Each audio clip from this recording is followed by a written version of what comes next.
South Dakota. We'll be honest, being raised in southern Indiana and having lived in Florida for over 16 years, South Dakota really has never even been on our radar. But it should have been. Seriously, we think this state doesn't get enough credit. As RVers, I think many of us go for the big wins like Utah, Florida, California, Colorado. But as you'll see in this episode, South Dakota offers big views, interesting small towns, and super fun roadside attractions. And here's the fun part. We are not going to show you Mount Rushmore or even the Black Hills. We're sharing 3 fun adventures we had all along I-90 that took us to one mind-blowing national park that honestly we had never heard of before, 2 must-visit state parks, a fun harvest host, 2 quirky roadside attractions, and 1 epic RV party week in the hills. So get your notepad ready. Here's what you just can't miss RVing in South Dakota. Hey, we are Barry and Darlene Nicholson. This is Like There's No Tomorrow. If you're new here, welcome. We are sitting out in front of actually a fake background. This is a totally fake background. You know, we're actually sitting in front of a green screen stuck in a basement. No, it's not true. We're actually on the side of a gorgeous mountain, real life Wyoming, outside of, what's that place called? Laramie.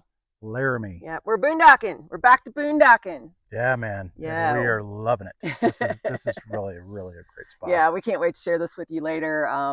We're going to really start drilling into boondocking and what that means and what's involved. And we have months of boondocking ahead. So pretty exciting. But today, we're going to take you through some really cool stops that we did when we were going through South Dakota. Yeah, we knew nothing about South Dakota. Nope. And yeah, so we didn't know what to expect. We had low expectations, and it exceeded those low expectations. Yeah, very exciting. So our first stop was Sioux Falls. So, I mean, I think I'd always heard of Sioux Falls, and I knew that there were waterfalls, but that was about it. Yeah, and they do. It's truth in advertising. Yeah. They have waterfalls in their downtown area, and you know, you can just go down there, and it's easily accessible for everyone. We took our bikes down there and just kind of rode all around, but you don't necessarily need to do that. You could just go down there and park. It is a truly spectacular place. I don't know if there's anywhere else like it in the world. Really. Yeah, and it's a beautiful park. Like you could do a day, you could take a picnic. It's definitely there was paths. So if you have strollers or wheelchairs, or maybe you're not as mobile, I still think you'll be able to see everything there. And you can really go up and around the whole thing and see different angles. We saw people fishing there. Yeah, we saw Darlene get attacked by a bird. I did. It was crazy. And why I should always wear like a GoPro on me or something, because this stuff always happens to me. But yeah, it was one of those where I guess I got too close to its nest. Totally hit me in the head. And the guy saw it and laughed at me. Yeah. So well, if I would have seen it, to be fair, he would have laughed at me as well. But it really is a beautiful area. Like Barry said, we rode our bikes all around there. There is actually a very large trail system that goes and leads to the park, and it goes all kinds of different places. We went on it for a while. So if you are an e-biker or a biker or a scooter, or you got some sort of, thing that can take you around, that might be a really cool afternoon to just really explore. We actually rode to a brewery that was nearby. It was just okay, so I'm not even going to tell you about it. So, but again, these are the things that we love to do. We love to go in and explore cities, and the e-bikes do make it easy for us. So Sioux Falls is definitely a must-add on the trip. Now, when we were in Sioux Falls, we stayed at Big Sioux Recreational Area. Yeah. Okay. So let's talk about that. All right. So let's just get this right out of the gate. They have a teeny tiny little sign, and chances are very good you're going to miss it, as we did. Yeah. And it caused all sorts of problems. Yeah. All right, I'm a little too freaked out to talk, but we've got ourselves on a road that we shouldn't be on. Long story short, we'll explain it later, but we got to back down this road. Not fun day. It's really my fault. When I put the address in the GPS, I put the recreational areas address, which basically was wanting to send us to the center of the area instead of the campground address. Yeah. So we were paying close attention to the GPS and not the street signs and stuff. So we missed it, had to back all the way up down the road. Yeah. Anyways, we made it. And overall, it's a really great park. Yeah. I thought it was. I mean, there was a lot of things to do there. It was the shower houses were actually very clean. We actually took our showers because it was partial hookups. Is that right? I don't remember. I think it was. I think we only had electric, maybe. I'll have to double check that. But I think they may have different options. That's just what we had. But biking, walking, hiking, nice trails too. Ooh, what do you think about this trail, Hugo? Hey, what do you think? Is it good? Yeah? Okay, let's go. So totally accessible for anyone. They had archery and they had disc golf. So if you're into disc golf, Yeah. that's a plus. Yeah, it's the most impressive like trail system that I've seen that's like immediately behind the RVs. You'll just walk around there and it's completely tree covered. It is really, really, I mean, we were riding through there going, wow, this is borderline Garden of Eden kind of. All right, we got to talk about this bridge. The first time we went on this, a little scary. Listen.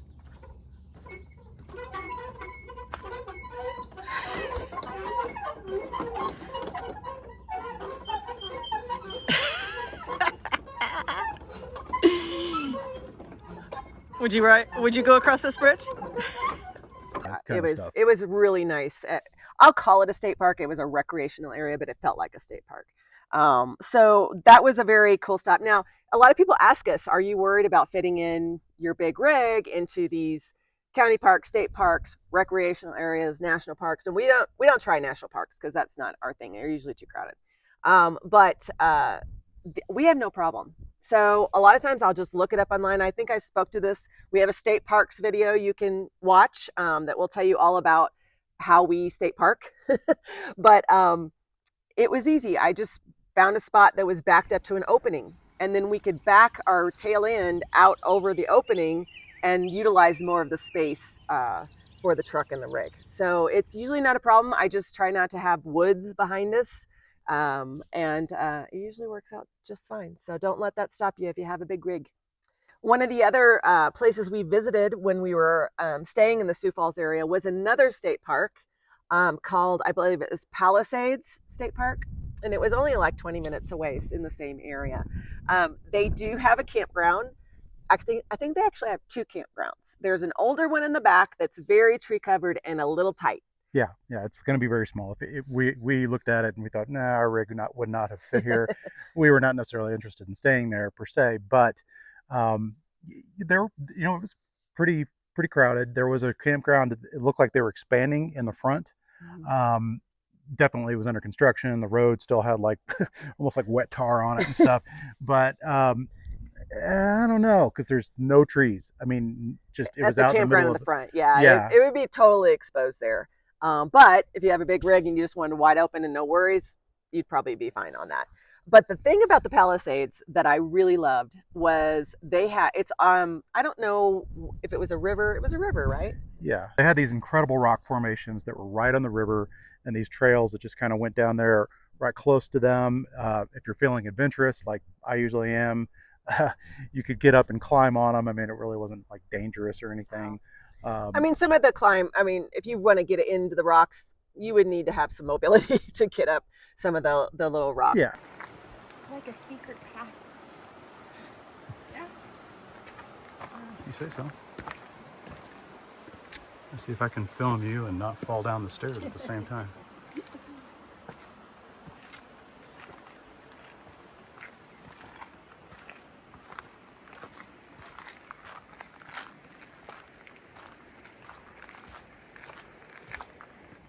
Pretty cool. I need about $1 to a donut, and them boys we saw are diving in there. Oh. They say there's no diving, but no boy can resist that. $1 to a donut. And stuff like that. But there's a whole area that's open that almost anybody could get to and just at least see it all. There's a cool little bridge. A lot of people were wading in the water. So it was a really pretty area, a lot of picnic tables and things like that. So might be a good day excursion just to go over there and see that. And I think kids would just really love that area. So one of the things that happens a lot when you're booking state parks is a lot of times weekends can be really hard to get, especially if you're like us and you waited too long to book it.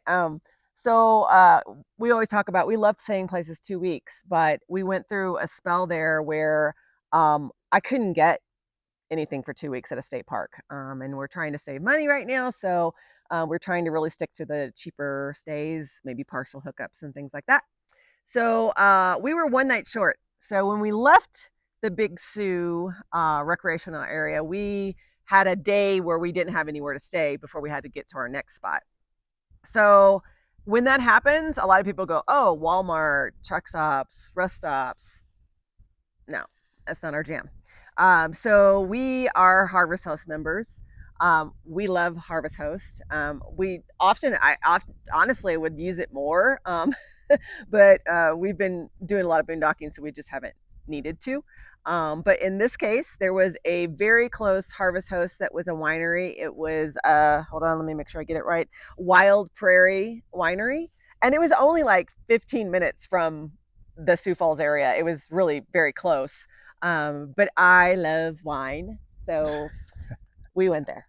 Yeah. It was a really cool place. I mean, the cool thing sometimes about venturing off out of these cities, especially in a place like South Dakota or where we're out in Wyoming, is we're again seeing a part of the country that we've never had any experience with. And so, going out and seeing this family-run winery in a pretty just kind of desolate area it was just like, there wasn't much around in the middle of nowhere, and thinking, wow, these people live out here. I remember talking to the girl that was actually the I guess she wouldn't have been a bartender. She would have been she's the wine host. I don't know. Wine host or whatever.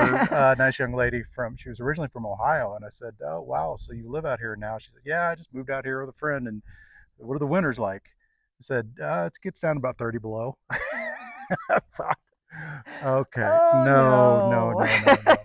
But anyway, so. And that is actually one of the cool things about Harvest Host is just chit-chatting with the owners or the people that are running it or whatever. They're fascinating and they're always so friendly for the most part. And we've stayed at several wineries. I liked this one because it was quaint and small and a lot of homemade stuff, a lot of local goods. I think we ended up walking away. Oh, they had cider. So I am a huge cider fan. So I bought one of their ciders and they had a lot of interesting ones, if I remember right, but they had a wide variety of stuff. But we also bought local cheese that was pretty yummy. And their winery or their tasting room was a barn. Yeah. As far as barns go, it was awesome. Fantastic. Barn. Yeah. But there were some other cool people that came. We chit-chatted with them. So I don't know. Sometimes it's just especially when you have a long drive day, those are so nice to have that to wind down to after you've been driving a long time and just go back to your rig. I think we made a pizza that night and just chilled, and it was just really a perfect overnight. So if you're not a Harvest Host member and you're interested, I'll put all the information in the description, or you can go to our website. It's on there too. But it's definitely one of those. As a full-timer, I think you'll get a lot of benefit out of it, and this particular one was great.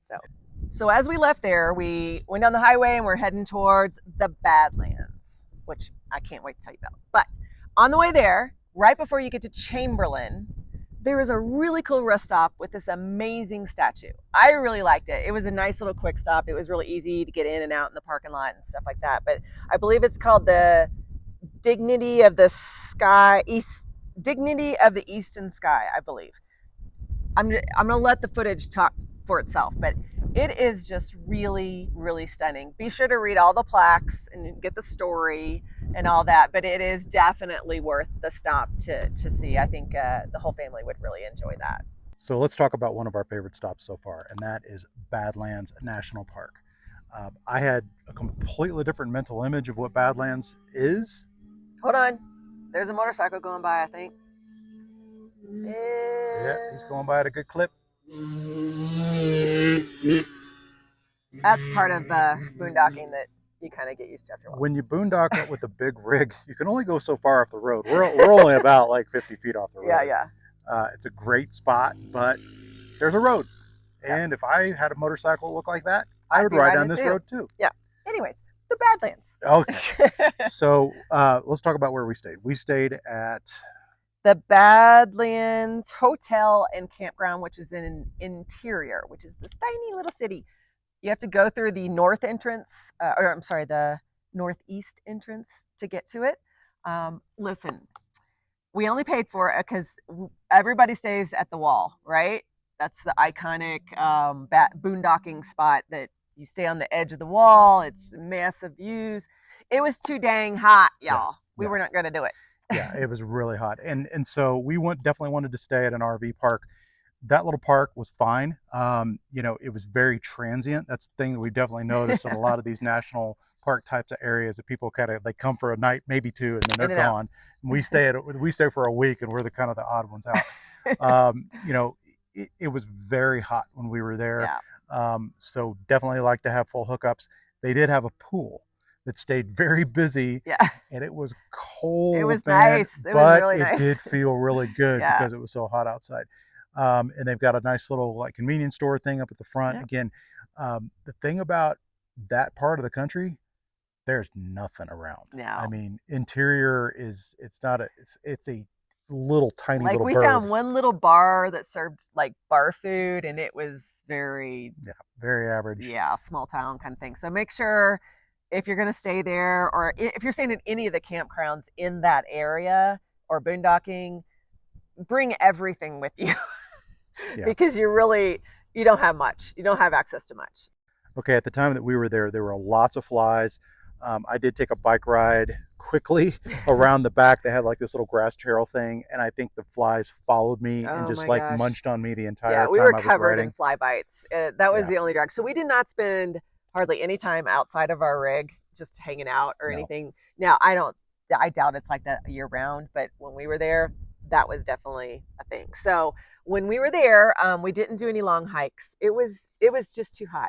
Honestly, it wasn't appealing. We did a lot of the lookout points where you park, and it's just a little short drive. We did the visitor center. The visitor center was very cool. Yeah, and up the road from the visitor center, not very far at all, there's a very long parking space that, especially during the week, there's hardly anybody there, and you can park, and you can go, and you can just basically walk shortly off the road, and you can go and kind of walk on these formations. Yeah, it was really cool. Very, very cool. And then you kind of get to this point where it looks over into this giant it just opens up where you can see like the whole valley. And that's the thing about the Badlands, there are some epic views, and they're right off of the drive, which brings us to I believe it's the Badlands Loop Road. Okay, so we almost missed this. Yeah. This is the Badlands. If you don't do the Loop Road, you haven't experienced the Badlands. Yeah, it was really, really cool. And we just did it early in the morning, which I really recommend. And we beat most of the crowds. It wasn't until the end of it that we started seeing a lot of people. And it is just viewpoint after viewpoint, and stunning. And it changes as you go along. So the rocks are jagged, and then the rocks are rounded, and then there's some yellow sandy rock areas, and then grasslands, and it was probably the highlight for us. Oh, it absolutely was the highlight. And then, there at some point, there's the prairie dog town. That was our first time we'd seen prairie dogs. Yeah, it was awesome. And then there was buffalo, bison, whatever you want to call herds. them. Yeah, that was very cool, although we did have to wait for a while for them to pass. Yeah, exactly. So, but the great thing about that is that you could take in that entire experience in your car. Yeah. In fact, that's what I did with our daughter. So it's a long story, but I ended up having to fly to North Carolina, get our daughter, and drive back with her. She's spending the rest of the summer with us. And I really wanted her to see the Badlands because it left such an impression on me. So she and I just drove it. We didn't even stay there or anything. And we didn't do the extended loop where I believe you can go through Sage Creek rim trail. That's where the prairie dogs and the bison and stuff were. We didn't go all the way over there, but we did the shorter version where we exited and went to Wall. And I don't know, I think it took us we spent about an hour and a half, and it was perfect. She loved it. So you can do a longer version, you could do a shorter version. There's just a lot to see there, and it is, I think if you go to South Dakota, you You just have to go see it. Yeah, and and the great thing about that is that if you literally just want to kind of go there on your way to somewhere else, you could totally do that, because you can go through the entire park from your car in about an hour and a half, take it all in. I mean, you wouldn't stop at the visitor center or anything like that, but you could basically take in all the sites and really have a great time, and then just keep going. Now, I don't know if I would have driven our rig through there. We saw a lot of people pulling travel trailers, smaller fifth wheels. There's just a couple of spots where it's a little tight, I think. Yeah, I guess that's true. Yeah, so I don't You probably want to detach. Yeah, I think if you have any sizable rig, you'll want to detach and drive it. But you could do that. There was camping or RV spaces behind the visitor center. Yep. Where you could absolutely detach, and go then do just the park, go back out, come back, and you're good. Yeah, that's definitely something you might consider. So there were two really cool like roadside attraction type things that we went to see. Now, Barry and I went to Wall Drug. Okay, so a lot of people know what Wall Drug is, but for miles, like hundreds of miles leading both directions on I-90, you'll see signs, Wall Drug, Wall Drug, Wall Drug. And you almost have to stop once just to see it. Barry and I stopped, and it was not our jam. We usually don't love the super touristy stuff. I like more like local artisan type jam things, but it was a fun little stop. But would we go again? No. But when I went there with my daughter, she really wanted to see it. So I think she thought it was very cool. So it's definitely one of those stops where they have RV parking. It's a cute little town area. It is expensive to eat there. It's touristy prices. Just know that that's what you're walking into. But kids would love it. I think most people wouldn't mind seeing it. But I tell you what, the hidden gem of the roadside attractions. Now, Barry didn't get to go to this, but Sophia and I made it a point in our journey from North Carolina to Wyoming, basically, was to hit as many stupid roadside attractions as we could. We weren't really successful, but we did stop somewhere in South Dakota, and it was in Mitchell. And Mitchell's a really cute little town. This is actually part of their tourism thing, but it's called the Corn Palace. And I had heard, I think I'd seen a couple pictures, but I didn't really get it. I was like, yeah. It is super cool. You got to stop there. And it is basically, it's attached to their city hall. It's right on their main street, but it's been there since the 1800s or something crazy. And it's kind of like a theater inside. It's a basketball stadium for their high school, I think. But every year they redo the design. The whole outside is covered in the dry corn cobs. So you know how corn, when it's dried, it has different colors based on whatever variety of corn it is. So there might be red ones and brown ones and yellow ones. It is murals of those corns. It is so cool and artistic. And you just don't believe it till you get up close. You're like, holy crap, that's dried corn. And so it's all over the outside, and they change the design every year. And that's what I think is amazing. And you can go in there and see all the years of the different designs that it's been since like 18 something. And it is really, really something. I thought it was a great stop. And then on the inside, they have all kinds of corny stuff like I see what you did there. like t-shirts and hats, and just we cracked up. I mean, we really cracked up the whole time we were in there. And we only bought a sticker or two. It was not our jam, but it was. And in the inside, there's even more corn murals and more of the history, and you can see all the pictures. There's a film you can watch. It's a great stop. And the thing about Wall Drug and the Corn Palace, it's free. Our dog is hitting the Hugo tripod. has rested his head against the tripod because that's a good place to rest your head. Anyways, but they're free. So yeah, that's the best thing about both those stops is you can stop and not spend any money if you wanted to. So at the last minute, we were able to get a booking at an escapers event that we honestly didn't even realize was going on for July 4th. And we were super stoked about that, for one, because It allowed us to save quite a bit of money because we were essentially boondocking at the Escapers event. We still had to pay to get into Escapers, but it cost a lot less than what we would have paid at a campground. Yeah. So we were So totally we had down to with cancel that. a campground and go to this instead. But you might be asking, what is Escapers? So maybe we should just quickly talk about that. So Escapers is part of the Escapees RV Club. Escapees is what we use to have our domicile address, and we also use them as our mail service. So they have both of those options. So they for full-time RVers who do not have a home base anymore, you need to still have residency somewhere. So they offer, you can do South Dakota, Florida, and Texas. And because we were already Florida residents, it was just really easy to stay there, use their domicile address that they set up for us. And now we're still Florida residents. So that's cool. And then Mail on the Road, we use their service to collect our mail. So they give us a mailing address, which is not in Florida. It's actually in Texas. I know it's kind of confusing, but it works out great. And we also pay extra for the scan service. So what they do is they scan the front of our envelopes. They weed out all the junk mail for us, which is awesome. And then they scan the envelope. And here's another motorcycle. There's our motorcycle buddies. Like they're having fun. They are having fun. They're like, what are those people doing? So they scan the front of the envelope, and then I basically can tell them, I'd like you to scan the contents, or hey, just hold on to that, and when I want my mail, just put it in my mail bin. And then I just tell them whenever I want all the mail sent to me where I am, and they FedEx it to me, and it's great. So that's the part of the. So what does this have to do with the next part? Next part is being part of Escapees gives you access to all kinds of different RV club group stuff, discounts. They have so much stuff. And Escapers is the working age RV nomad group.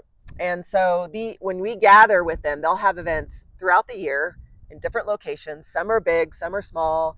And you can choose to go to these events. So now they're usually boondocking events, and basically have a fee that you pay. They're a week long, and that fee includes all of your entertainment, some of your food. There's all kinds of stuff that they do during the week to get you meeting people, talking to people, having fun. But during the day, a lot of people are working. Yeah. So it allows you as a working nomad to gather with people and have some relationships and build some relationships, but while still maintaining your work schedule. Yeah, it's fun because, pretty much around 5 o'clock or so, when the workday is ended, you've got something to do. Yeah. You've got you just kind of get out. We love to ride our e-bikes around the campsite, and then we just go and hang out with people. And what you have to remember, it's tough. Sometimes it's tough for people to be real social, and you got to remember that everybody's there for the same thing, right? Yeah. You all just want to meet people on the road, and so you'll open up conversations, but they'll have fun stuff. Like they had a couple good bands there.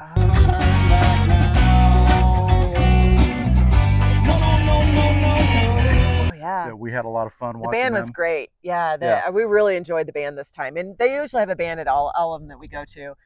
Sometimes they'll have a little acoustic groups during the day or things like that. So at this July 4th one, we had a brunch potluck kind of situation. The lot crawl. I think we've talked about this before if you've watched any of our other videos. But so the lot crawl is everybody sets up, if you want to participate, you don't have to, a table in front of your RV, and usually have some sort of bites of food or drinks or something. And people get really creative. There's usually a theme. So the theme this year was some sort of Western. Yeah, it was a Western theme. Yeah, so, the guy that won was the guy that looked like the old Western bartender. He was awesome. He had the outfit. Yeah. But so you basically, it goes by sections, and you'll start in one section, and you'll just walk around and have the drinks. Now, there's a lot of alcohol flowing at these things, but there's a lot of other options too. So if you're not into that, but that is kind of a theme with these events. So we had a successful lot crawl table. We had mojito jello shots. Yep, homemade. Yep. Homemade. Did a great job. Fresh lime juice. Yeah, squeeze those limes. That's the key. sprig of mint. It was really good. And then gluten-free brownies, because that's how I roll. And people really liked it. So that was really fun. So we're going to try to catch up to the crowd and see what else everyone Whatever has. trouble we can get into. Whatever trouble. Yeah, lots of trouble. Escapers. But you have to pace yourself. I have learned that I can't drink a bunch of different stuff and my tummy doesn't handle it well. So you just have to pace yourself, pick and choose. But there's some really interesting things along the route. So you go along, and then when it gets to your section, you run up and then you share your, and it's cool because you get to talk to people one-on-one because they're coming up to you and your rig. And some people show off their rigs. Not everybody, but you'll see some really interesting rigs as well. Yeah, yeah. So the thing that kind of blew us away to me the most was that the event was in Sturgis. Yeah. Now you've probably heard of Sturgis, South Dakota, as being obviously it's the #1 motorcycle rally at the beginning of August. I think it's a 10-day event, and it's basically that entire town. I mean, some of those businesses, like some of the restaurants and some of the bars and they don't even open until the event is about to be, and then the rest of the year they're closed. But I just had a completely different mental image of what that town was like.